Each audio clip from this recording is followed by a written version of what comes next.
ఒక అంశం బిగినైతే చెప్పలేము, ఆ తర్వాత ఎటికెటికైనా పోతుంది. ఎల్లంటే ఆయన మాట్లాడింది ఆషామాషి కాదు, చాలామంది వ్యాపార పారిశ్రామికవేత్తల బుర్రలో ఉన్నటువంటిది. ఎందుకంటే అందిని గాడికి పిండేయడం, ఓపిక ఉన్నప్పుడే సంపాదించుకోవాలి అనేటటువంటి రూట్లో పరిశ్రమలు నడుస్తున్నాయి, కార్పొరేట్ వ్యవస్థలు నడుస్తున్నాయి.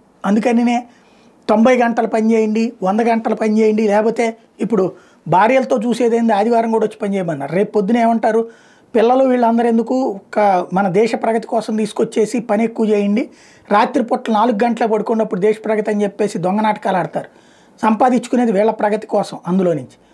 అయితే ఇప్పటికే జపాన్, జర్మనీ, చైనా ఇట్లాంటి అనేక దేశాల్లో యువతరం పెళ్లి చేసుకోవట్లేదు. ఎందుకు, ఆఫీసుల్లోనే 6 రోజులు సరిపోతుంది, ఆ ఒక్కరోజు సంతోషం కూడా ఇంట్లో కూర్చుంటే ఈ గొడవలతో ఎందుకు అన్నటువంటి రూట్లో పెళ్ళిలే చేసుకోవట్లేదు. ఈవెన్ పొద్దు నుండి రాత్రి దాకా ఈ ట్రాఫిక్ వీటిట్లో ఉండేసి అనారోగ్యాల కారణంగా లేకపోతే ఆ స్ట్రెస్తో సంసారాలే చేయట్లా, దాంతో పిల్లలే పుట్టట్లా. ఇక రాబోయేటటువంటి రోజులు ఇప్పటికే జనాల రేట్లు తగ్గిపోయి అనేక దేశాలు జన సంక్షోభంలో ఎదుర్కొంటున్నాయి, వృద్ధుల సంఖ్య పెరుగుతుంది. ఇప్పుడు ఇది కనుక జరిగిందంటే ఇక ఆ తర్వాత మనం అదేది టాయ్స్ని తయారు చేసుకుని పెంచుకోవాలి.